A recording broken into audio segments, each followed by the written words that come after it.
Frederick Walter Stephen West, Fred West, nació en 1941 en la pequeña población de Markle, Inglaterra, en una familia de granjeros.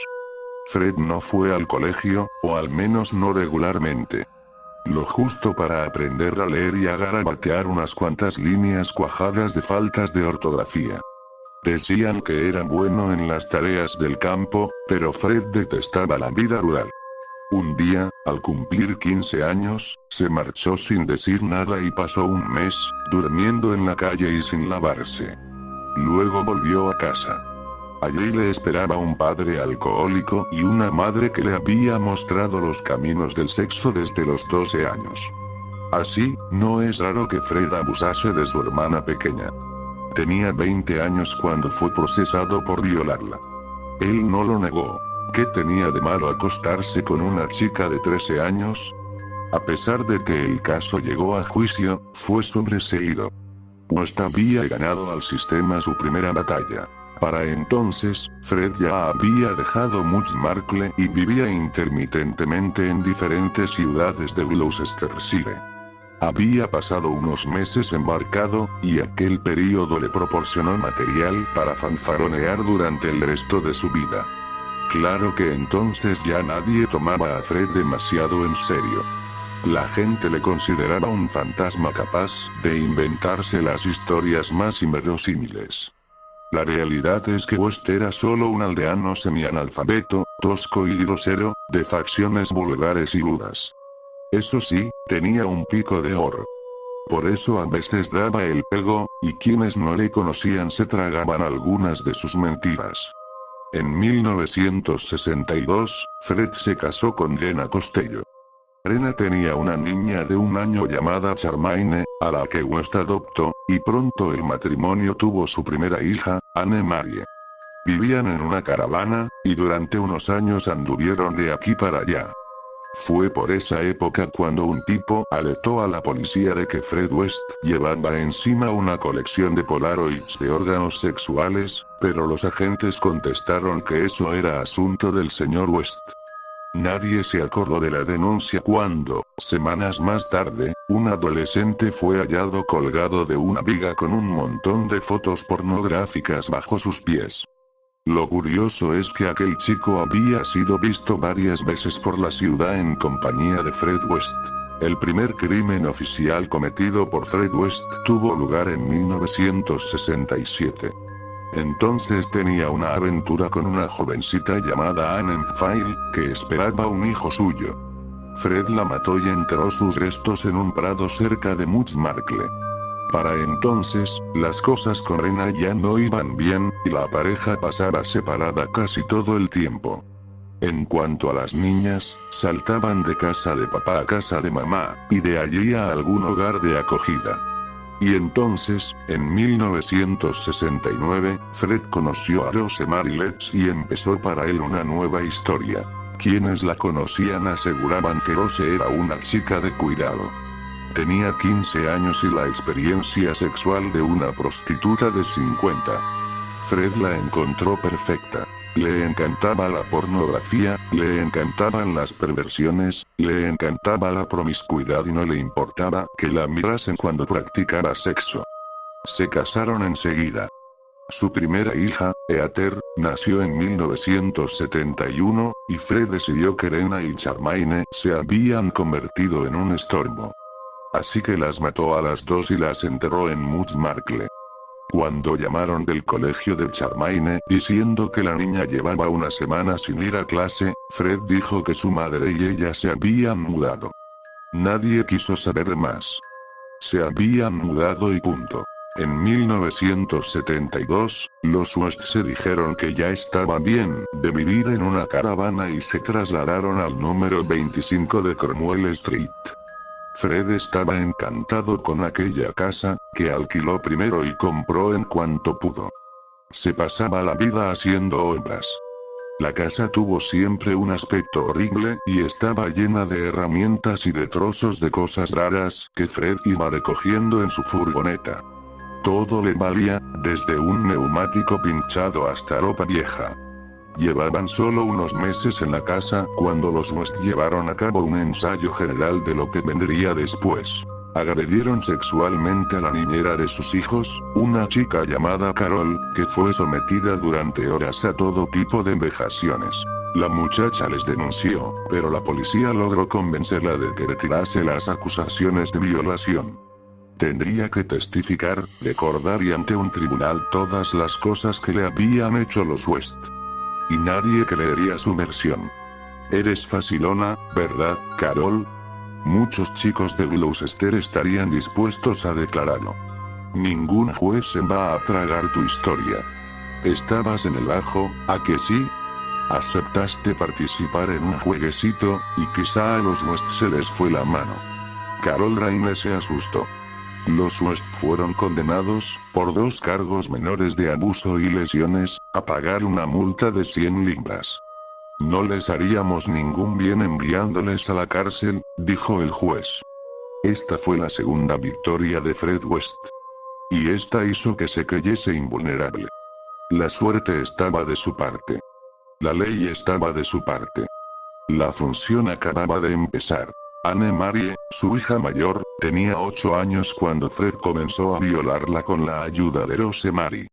La familia había aumentado con la llegada de Stephen y Mare, y luego nacerían 5 hijos más, 3 de la relación de Rose con otros hombres, los cuales eran obligados a ver la colección de fotos pornográficas de su padre, y en cuanto aparecieron los primeros vídeos domésticos, las películas porno se convirtieron en el telón de fondo de la vida familiar. Aquellos niños no tenían amigos. Los pequeños West crecieron pensando que el mundo exterior les era hostil, que solo estarían seguros dentro de casa, que las personas de fuera les harían daño. Así no había peligro de que revelasen ninguno de sus secretos, ninguna de las espantosas costumbres de aquella casa demencial. Solo vuestra familia os protegerá. Los demás quieren causaros dolor. Fred West quería proteger a sus hijos. Tenéis suerte de tener un padre como yo, les decía a sus hijas antes de violarlas. Para ayudarse a pagar la hipoteca, los West comenzaron a alquilar habitaciones, y la casa se convirtió en refugio de colgados y delincuentes de poca monta que entraban y salían de su casa. Rose se acostaba con casi todos los inquilinos, cosa que Fred aplaudía. La casa adquirió fama de Puerto Franco. Cualquiera que estuviese en un lío podía quedarse allí. Venían muchas chicas que se habían escapado de la casa paterna o del hogar de acogida, jóvenes abandonadas por un novio que acababan de salir de la cárcel. Aquello facilitaba la tarea de Fred y Rose, que tenían donde escoger. Aquellas chicas de vida desestructurada eran las mejores presas. ¿Quién iba a creer a una ladronzuela, a una prostituta, a una traficante si llegaba a la policía contando que los West la habían violado? Muchas de aquellas muchachas salieron llorando de aquella casa. Otras no tuvieron tanta suerte y se quedaron en la casa para siempre. Ni Rosemary ni Fred explicaron cuál fue el sistema de selección, donde acababan los abusos sexuales y empezaban las torturas que terminaban en asesinato. 9 asesinatos. 9 chicas, todas jóvenes. Los crímenes de los West podían haberse descubierto mucho antes. De las 9 víctimas de la pareja, 7 habían pasado en algún momento por la casa de Fred. Por eso resulta inverosímil que la policía no relacionase al matrimonio con sus desapariciones. La cuestión, y Fred y Rosemary lo sabían, es que las autoridades no dieron importancia al hecho de que una muchacha conflictiva se esfumase sin dejar rastro. Suelen hacerlo, decían los policías si alguien denunciara, se van, se cambian de nombre, quizás salen del país. No se preocupen, la chica aparecerá cualquier día. En Inglaterra, donde en 1994 ni siquiera existía un registro oficial de personas desaparecidas, la burocracia para denunciar este tipo de casos es desesperante, y en ese momento se consideraba que no merecía la pena buscar a determinadas personas.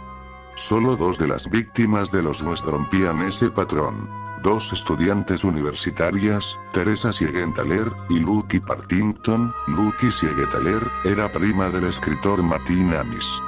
Ninguna había puesto los pies en el número 25 de Cromwell Street, y jamás se habrían relacionado con un tipo como Fred West, que iba recogiendo chatarra de las cunetas y era capaz de comerse una cebolla como quien se come una manzana. Parece ser que los West las secuestraron cuando esperaban el autobús. Claro que Fred contó otra cosa. Contó que Teresa y Lucky eran sus amantes, y que mató a Lucky porque estaba empeñada en presentarle a sus padres. En agosto de 1992, una de las hijas pequeñas de West confesó a una amiga que su padre la había violado. Y aquella niña tuvo la sensatez que nunca demostraron los adultos que rodeaban a la familia. Acudió a la policía, que inició una investigación en regla. Los 5 menores de la casa fueron llevados a familias de acogida, y Fred West, detenido por violación. Se interrogó al resto de los niños, y Anne-Marie, a quien su padre había violado 300 veces, admitió haber sido víctima de abusos, aunque luego se desdijo de su declaración. Mientras, Rose amenazaba a sus hijos. No contéis nada.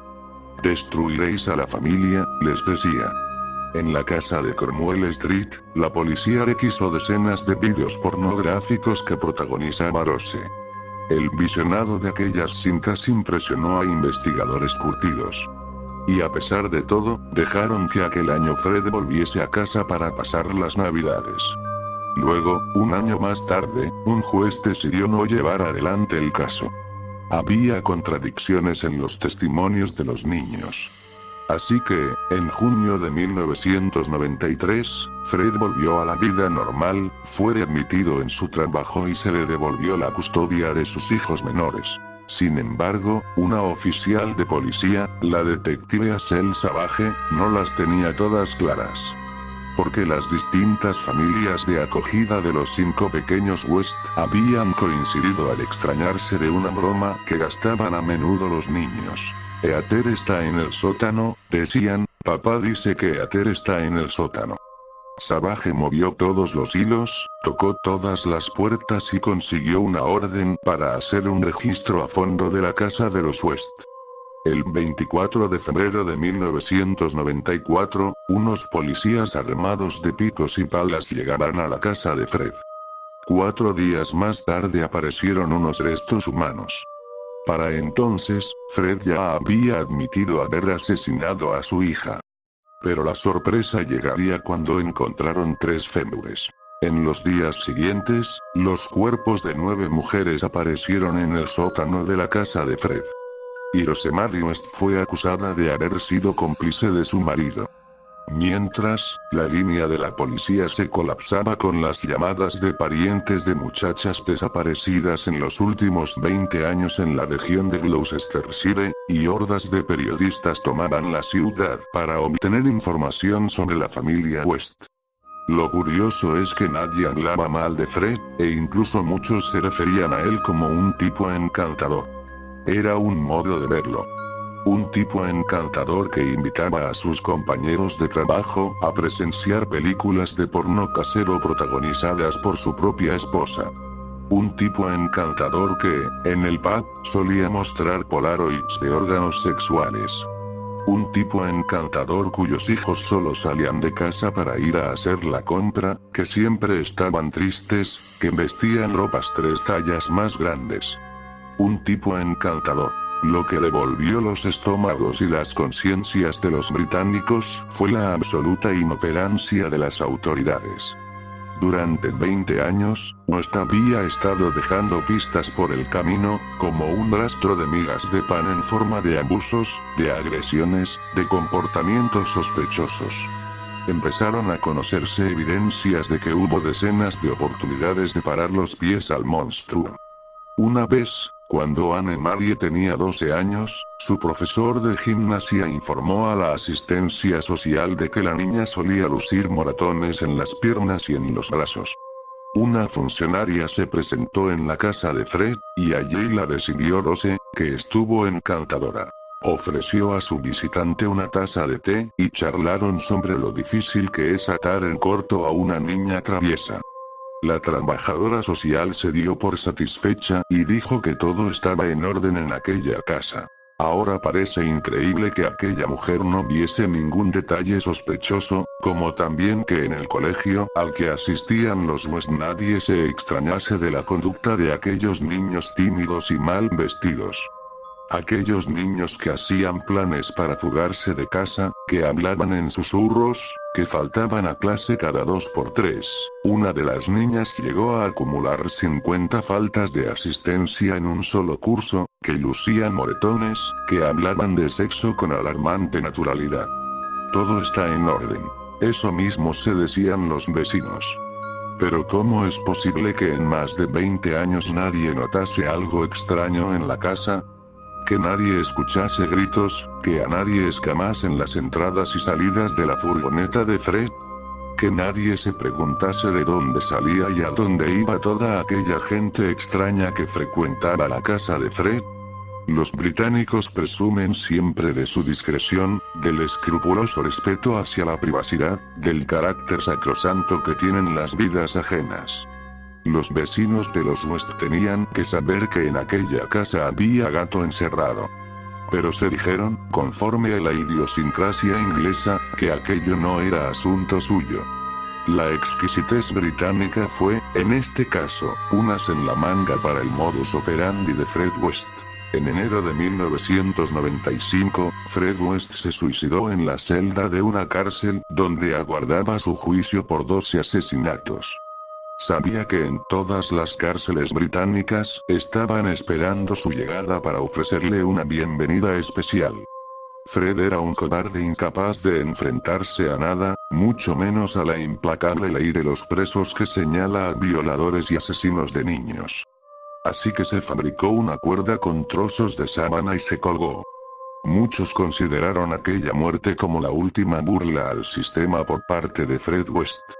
En cuanto a su esposa, Rosemary, fue condenada a cadena perpetua por 9 asesinatos. La vida en Gloucester se había alterado. Y aquello amenazaba con seguir. Desde todos los rincones del mundo, centenares de chiflados intentaban adquirir cualquier objeto que hubiese sido utilizado por los West. Se dijo que un empresario estaba interesado en comprar la casa de Fred West para instalar en ella un museo del horror, pues se estaba convirtiendo en un elemento de atracción turística más poderoso que la catedral y los paisajes idílicos de Gloucestershire. Y el ayuntamiento de la ciudad dijo basta.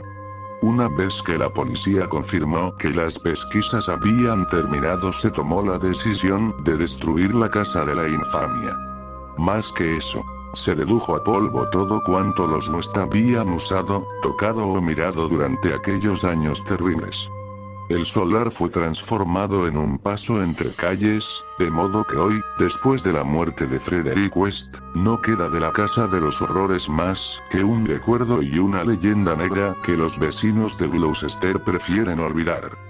Dentro de unos años, nadie podrá señalar el lugar exacto donde se levantara la casa de Fred West.